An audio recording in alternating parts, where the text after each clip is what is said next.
যারা বাইরে ছিলেন আস্তে আস্তে আপনি খোঁজ নিয়ে দেখেন তারা কিন্তু দেশে প্রবেশ করছে মাননীয় নেত্রী নির্দেশ পাওয়ার পর থেকে। মাননীয় নেত্রী যখন বলেছেন যে আমি ফিরবো মানে আমি ফিরবো, এটি যুবলীগ মনে করে মাননীয় নেত্রী যেটি বলেন তিনি সেটি করে ছাড়েন।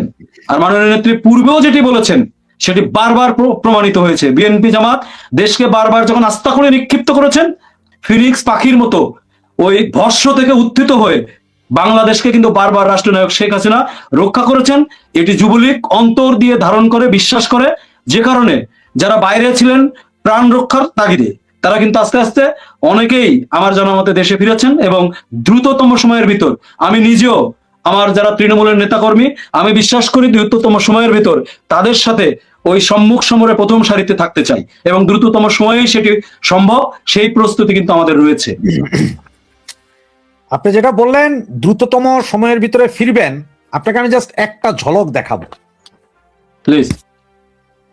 আমার একটা লিস্ট আছে যেখানে আপনার 382 জনের স্বরাষ্ট্র মন্ত্রণালয়ের তালিকা। এটা পুলিশের পোশাক যেগুলো দেখছেন এরা হচ্ছে যারা 5ই আগস্ট পর চাকরি চলে গেছিল, যারা প্রাণ ভয়ে চলে গেছিল, এইরকম 17 জন পুলিশ অফিসার দেশে ফিরেছেন অলরেডি। আমাদের আওয়ামী লীগ, যুবলীগ, ছাত্রলীগেরও বাকিরা ফিরেছে। এই ফাইলে পুরো সবার নাম আছে, সবার নাম আছে, কে কোথায় আছে এটা স্বরাষ্ট্র মন্ত্রণালয় যে তালিকা করেছে ওই তালিকাটাই পাঠানো হয়েছে, আছে।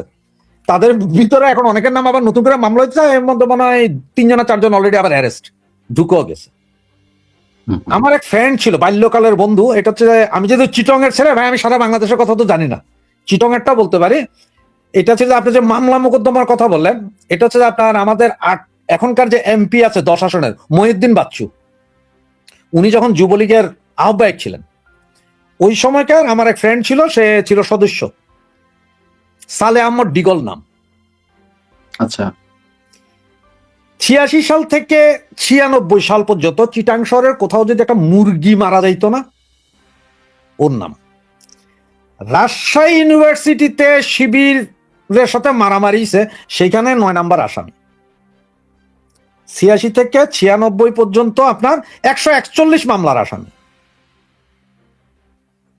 সারা বাংলাদেশের কোথাও বিএনপির কেউ মাইর খেলে ওর বাড়ি ভাঙবে। ওর ফাদার জাহাজে চাকরি করতো, আর দুঃখ করে আসা বলতো আমি যা কামাই 1 বছরে আইসা 2 পোলার পেছনে শেষ, এদের মামলা মোকদ্দমা হাজির করতে করতে। তো এখন তো ধরেন কমিটি নাই, এখন তো নতুন কমিটি দিচ্ছেন নাই।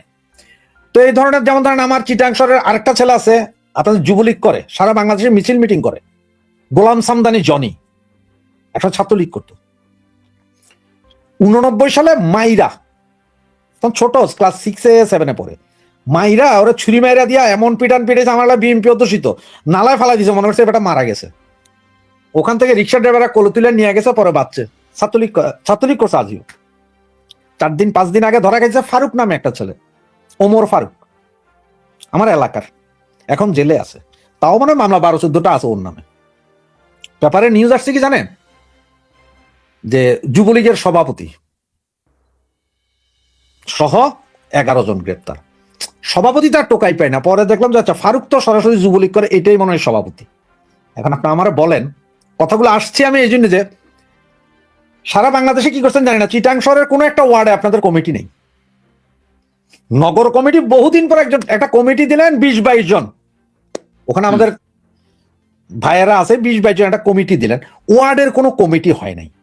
এই যে আন্দোলন করতে যায় যে ছেলেগুলা ধরা খাইতেছে, তারা যে বলবে যে আমি এই যুবলীগের একটা সদস্য, সেটার উপায়ও নাই। চোর ডাকাতের মতন অবস্থা তাদের। এখন আপনাদের কি উচিত না যে এই মুহূর্ত এখন হোক বা খুব দ্রুত হোক, যে একটা ইয়ে করা, যে বাবারে এখন রাস্তাতে যারা আছে দরকার সব সদস্য, একটা কমিটি ভাই পরে যায় ফিল আপ করেন, যুদ্ধের ময়দানে সব সদস্য। যেমন যে রাশিয়া ইউক্রেন যুদ্ধের সময় রাস্তা থেকে পোলাপাইন তুলে নিয়ে যাচ্ছে না, সব সোলজার, ওইরকম একটা নাম অন্তত ব্যবহার করতে পারবে যে হ্যাঁ আমি যুবলীগের মেম্বার। এটা করা উচিত নয় কি? আপনার কি মনে হয়? আমি আমরা কথা বলতেছি সেই হিসাবে। না, অবভিয়াসলি রাশেদ ভাই, আমি তো আপনার সাথে শতভাগ একমত যে এই যে গ্যাপগুলো পূরণের জন্যই কিন্তু জেলা দায়িত্ব বন্টন করা হয়েছে কমিটি নির্ধারণের জন্য। এখানে সাংগঠনিক সম্পাদকরা, জয়েন্ট সেক্রেটারির দায়িত্ব রয়েছেন, জেলার দায়িত্বপ্রাপ্তরা রয়েছেন, তাদেরকে চেয়ারম্যান সেক্রেটারি সরাসরি নির্দেশ দিয়ে দিয়েছেন তোমরাই কমিটি করবে। আমার কথা বুঝতে পেরেছেন? চেয়ারম্যান সেক্রেটারি সরাসরি সাংগঠনিক সম্পাদক জয়েন্ট সেক্রেটারি জেলা দায়িত্বপ্রাপ্ত তাদেরকেই নির্দেশ দিয়েছেন যে তোমরাই কমিটি করবে। সেক্ষেত্রে জেলার দায়িত্ব চেয়ারম্যান সেক্রেটারিকে দোষারোপ করার এখানে কোনো সুযোগ নাই। দায় থাকলে আমার আছে, দায় থাকলে আমাদের আছে। আমি সরাসরি রাশেদ ভাই বললাম।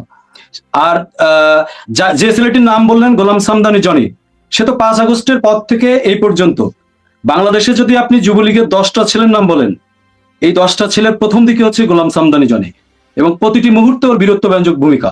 আমি নিজেও 5 আগস্ট পর থেকে নিয়মিত তার সাথে যোগাযোগ রেখে ওই কাজগুলো সম্পাদনের জন্য আমরা যে দিক নির্দেশনা দেওয়া সেটা কিন্তু আমরা করে থাকি। গোলাম সামদানি জনি বলেন বা লিমন বলেন বা টিনু বলেন বা আসিফ বলেন, এরকম যথেষ্ট ক্যাপাবল ছেলে মহানগরে রয়েছে। আর মহানগরের ইউনিটের যে কথাটি বললেন, এটি কিন্তু পুনর্গঠনের কাজ চলছে। আমি যেহেতু পুনর্গঠনের কাজ চলছে, চেয়ারম্যান সেক্রেটারি নদী ভাই হ্যাঁ। আপনাকে একটু সরি করছি, এই আপনি আবার এটা ভুল ইনফরমেশন নিয়ে না যে আমি 2-3টা নাম বলছি তার মানে আমার মনে পছন্দ ওরকম না। যেমন টিনু কমিশনার আমার ছোট ভাই, প্রতিদিন কথা হয়।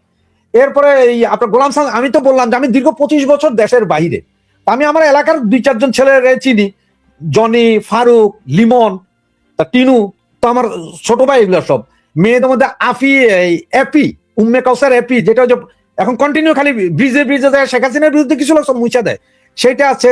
এরপরে আরেকটা আছে ফাতিমা, 4-5টা। আবার মেয়েগুলাকে কিন্তু সবগুলো আমি তুলে আনছি, আমার লাইভ প্রশ্ন সবাই আনছি আমি। প্রথম চিটং শহর না, সারা বাংলাদেশে প্রথম মেয়েরা যারা কথা বলছে সব আমার চিটাঙে, 4টা-5টা বোন আছে আমার, সবাই আমি লাইভে আনছি, কথা বলতো না আমার এখানে, ইচ্ছা মতন বল, যা বলবি।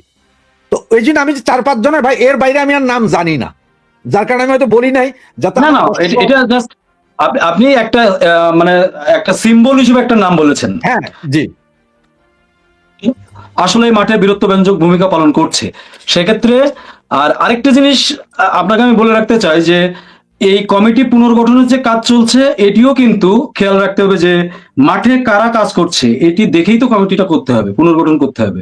এখন এই 1.5 বছর বা 2 বছর যারা মাঠে নাই, চিটাং এর আপনাদের স্থানীয় নেতারা তাদের গ্রুপ ভারী করবার জন্য যে নামগুলো বিভিন্ন সময় দিবে, এটা খুব স্বাভাবিক। এটি আপনি রাজনীতি করে এসেছেন, আমাদের অগ্রজ, আপনি এটি ভালো করে জানেন। সেক্ষেত্রে দায়টা কিন্তু শুধু কেন্দ্রের উপরে বর্তায় না, স্থানীয় নেতৃবৃন্দের কাছ থেকেও কিন্তু আসে। যেহেতু মাননীয় নেত্রী বলেছেন যারা দেশে অবস্থান করছে তাদেরকে অগ্রাধিকার ভিত্তিতে প্রাধান্য দেওয়া, এবং সেটি যাচাই বাছাইয়ের একটি বিষয় থাকে।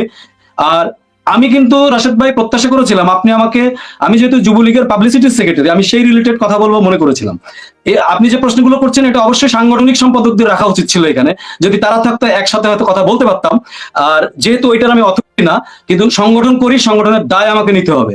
কিন্তু আমি মনে করি সংগঠনের যে পুনর্গঠনের কাজ চলছে, এটি যাচাই বাছাইয়ের কাজ চলছে। সাংগঠনিক সম্পাদক এবং জেলার দায়িত্বপ্রাপ্ত নেতৃবৃন্দ যত তাড়াতাড়ি কেন্দ্রে এটি জমা দিবেন এবং সেটি তত তাড়াতাড়ি হবে বলে আমি মনে করি, এবং আমাদের তৃণমূল আরো বেশি উজ্জীবিত হবে বলে মনে করি। সেক্ষেত্রে আমাদের চেয়ারম্যান মহোদয়, সাধারণ সম্পাদক মহোদয় আন্তরিক রয়েছেন, তাদেরও আরো বেশি দ্রুততম সময়ে তৃণমূলকে উজ্জীবিত করবার জন্য কমিটি গঠন করতে হবে। এটি আপনার সাথে আমি একমত, এবং এটি নিয়ে বারংবার কিন্তু আমি কথা বলবার চেষ্টা করি, এবং আমি সবসময় দেখেছি যে চেয়ারম্যান সেক্রেটারি তাদের ভিতরে সেই আন্তরিকতা রয়েছে, তারা দুজনেই মাননীয় নেত্রীর নির্দেশে সেই কাজটি অব্যাহত রেখেছে। এবং আমি বিশ্বাস করি প্রতিষ্ঠাবার্ষিকীর আগে পরে আমরা ভালো একটি ফ্লো দেখবো সে ধরনের, এবং এর ধারাবাহিকতাও রক্ষা। জয়দেব দা, আপনি যেটা বলছেন আমি কিন্তু কথার সাথে আসলে একমত, 100% একমত, যে আপনি প্রচার সম্পাদক, আমি প্রচারের বিষয় নিয়ে ধরতে পারি না। প্রচারের বিষয় নিয়ে আপনারা আমি এখন ধরে লাভ নাই। তার কারণ কি জানেন, আপনি তো কোনো স্মরণিকা বাইর করতে পারবেন না রে ভাই। আপনি আমার বাংলাদেশের সম্ভব না যে আপনি যুবলীগের স্মরণিকা বাইর করলাম, 50টা অ্যাড আনলাম, আর আমি আপনারা ধরে গেলাম যে ভাই কত টাকা খাইছেন অ্যাডে। না, ওইটা রাশেদ ভাই, এইটা কিন্তু ডিজিটাল বাংলাদেশ হবার পর সোশ্যাল মিডিয়ায় হচ্ছে প্রচারের প্রথম মাধ্যম। না ওইটা এখন আপনাকে ধরতে পারি না। এখন আপনারা এই জন্য কেন আপনারা আমি এই প্রশ্নগুলো করতেছি, তার কারণ হচ্ছে যে না, কাউরে না কাউরে তো একটু আগায় আসতে হবে রে ভাই, বলতে হবে, এটা কান পর্যন্ত পৌঁছাইতে হবে। আমার পক্ষে কি সম্ভব যে আমি এখন নেত্রীরে ফোন দিতে পারি, এইখান থেকে ফোন দিতে পারি, উনি হয়তো 1 মিনিটের জন্য আমার বলবে যে আমি ব্যস্ত আছি, পরে ফোন করো, এতটুক বলবে। সকালবেলা ফোন দিলেন, 9টা থেকে 10টার ভিতরে ফোন দিলে উনি 10 মিনিট টাইম দেয় শুনে। এখন ওনাকে তো আমি বারবার, এ ভাই আমার হালিশহর কমিটি হইলো না, বদদারাটের কমিটি কারে দিচ্ছেন প্রেসিডেন্ট, তা আমার পক্ষে কি এই কথাগুলো কি আপনার প্রেসিডেন্ট সেক্রেটারিও বলা সম্ভব ভাই? না না, সেটা সম্ভব না। আরেকটা জিনিস আপনার সাথে আমি বিনয়ের সাথে দ্বিমত পোষণ করি, সেটা হচ্ছে আপনি এই প্রোগ্রামটি করছেন, এই প্রোগ্রামে আপনি সঞ্চালক। এখন এখানে যদি এই প্রোগ্রামটা আউট হয়ে যায়, এই প্রোগ্রাম যদি বিচ্ছিন্ন হয়ে যায়, এটা কি আপনার দোষ না আপনার টেকনিক্যাল টিমের দোষ? টেকনিক্যাল দোষ, আমার টেকনিক্যাল টিম না, আমাদের তো টিম না, আমরা তো সিঙ্গেল। তার মানে আপনি যদি প্রচার সম্পাদক হন, আপনার টেকনিক্যাল টিম হচ্ছে আইটি। হ্যাঁ, আইটি, হ্যাঁ অবশ্যই। অবভিয়াসলি সেটা আপনার ভালো ধারণা রয়েছে। সেক্ষেত্রে আমি খুলে বললাম না, আপনি হয়তো বুঝতে পেরেছেন। হ্যাঁ, দোষটা সবার, দোষটা সমন্বিত নিতে হবে, এটা নিবে না কেন? না অবশ্যই আমি দায় নিব না, কারণ আমি তো প্রথমেই বললাম, আমি পাবলিসিটি সেক্রেটারি হিসেবে আমার দায় আমি অবশ্যই নিব। আমি কেন কমিটির কথাগুলো আনলাম সেটা আপনাকে একটু বলি। ছাত্রলীগ যারা করে তারা তো ছাত্র জীবন থেকে করে। আমাদের সব আমরা কলেজে প্রতিদিন মিছিল হইতো, মিটিং হইতো, হুদা কাম ওগুলো কিছু না, কিন্তু মিছিল একটা হইতে হবে, জয় বাংলা স্লোগান চলতে হবে। এবার যেমন হোক, তো এটা আপনারাও দেখে আসছেন। ইউনিভার্সিটিতে তো সেম অবস্থা, তাহলে ছাত্রলীগ কইরা যে ছেলেটা যুবলীগে আসে তার মানে সে অনেক কিছু শিখে আসছে। কিন্তু এমন আপনার লাইফে আপনার বন্ধু বান্ধব আপনার আশপাশে এমন অনেককেও দেখবেন ছাত্রলীগের অনেক বড় পজিশনে যাওয়ার পরে তিনি আর যুবলীগ করতে পারেন নাই। যুবলীগ করে অনেকে আর আওয়ামী লীগে যাইতে পারে না। তা আমি মাঝে মধ্যে এটা বলি কি, যে একটা ছেলে বিয়ে করতে গেছে, তখন কইলো জামাই, জিজ্ঞেস করলো জামাই কি পাস, তার জামাই যদি ম্যাট্রিক পাস করে, তাহলে ম্যাট্রিক পাস করে, তো ম্যাট্রিকের পরে কি ইন্টার, ইন্টার পরে ডিগ্রি, ডিগ্রি পরে মাস্টার্স, তাহলে মাস্টার্সটা হচ্ছে যে আওয়ামী লীগ। এর আগে ম্যাট্রিক হচ্ছে যে ছাত্রলীগ, ইন্টার হচ্ছে যে যুবলীগ, ডিগ্রি হচ্ছে যে বাকি অঙ্গ সংগঠন যেগুলো আছে, আর মাস্টার্স হচ্ছে আওয়ামী লীগ। মানে এর সব কইরে আইসা মাস্টার্স কইরে আইসা পড়ছে এখানে, তো অনেকের নাই। তো যার কারণে আপনারা ধরছেন, আপনারা ছাত্রলীগ করে আসছেন, দেখে আসছেন না অতীত। অতীত যদি ভালো থাকতো, আমাদের অতীত তো ভালো ছিল, এই মুহূর্তে আমাদের এই সংকট কেন? সারা বাংলাদেশে ওপেন ডিসকাশন হওয়া ভালো তো রাশেদ ভাই, এই ওপেন ডিসকাশন হওয়া ভালো, জবাবদিহিতাটা অবশ্যই থাকতে হবে। হ্যাঁ, পদ অনুসারে জবাবদিহিতা থাকতে হবে।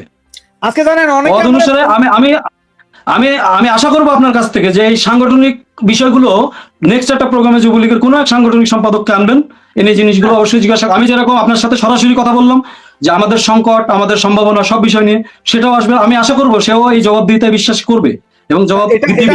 আমি ইয়ে করছি যে যুবলীগ না শুধু, আমি ছাত্রলীগ এবং যুবলীগ দুইটারই আনতে চাচ্ছি আলাদা আলাদা পার্টে, যে ভাই তোমরা সবাই জবাব দাও। আপনি আসবেন শুনে আমার অনেকে বলতেছে ভাই আপনার তো মুখ খারাপ, আপনি তো ফাটফাট কথা বলে ফেলেন, আপনি তো পদ পদবি চান না, তো ভাই আপনি এমন কিছু করেন না যাতে ভাই আমাদের ক্ষতি হয়ে যায়। তাই আরে ভাই আমি জিগাবো এক লোকের, তোমাদের ক্ষতি হবে কেন? কারণ আমাদের সব বন্ধ হয়ে যাবে পরে। না না, এগুলো রাশেদ ভাই আমি স্বাচ্ছন্দ্য বোধ করি, কারণ আমি আমার পলিটিক্যাল নৈতিক জায়গায় সবসময় সৎ। রাষ্ট্রনায়ক শেখ হাসিনার যে প্রশ্নে আমি আপোষহীন, সেক্ষেত্রে আমি জবাবদিহিতায় বিশ্বাসী। আমার কর্ম যদি সৎ থাকে, আমি কথা বলতে কেন দ্বিধাবোধ করবো? আমি এটা বিশ্বাস করি। যেমন আমি নিখিল ভাই, পরেশ ভাইকে আনার জন্য এই কথাগুলো জিজ্ঞেস করার জন্য চেষ্টা করছিলাম, কিন্তু ওনারা টাইম দিতে পারেন নাই, আনি নাই, আসেন নাই। তো এখন আপনাকে পাইছি। এর আগে একবার রাসেলকে আনছিলাম আমি, তাও আমার চিটাঙ্গের ছোট ভাই, আপনাদের সাংগঠনিক সম্পাদক সম্ভবত, হ্যাঁ, ওরও জিজ্ঞেস করছিলাম কথাগুলো। তো আমার কথা হচ্ছে সারা বাংলাদেশ নিয়ে চিন্তা করেন, যে সারা বাংলাদেশের সমস্ত কমিটি হোক সেটা ছোট।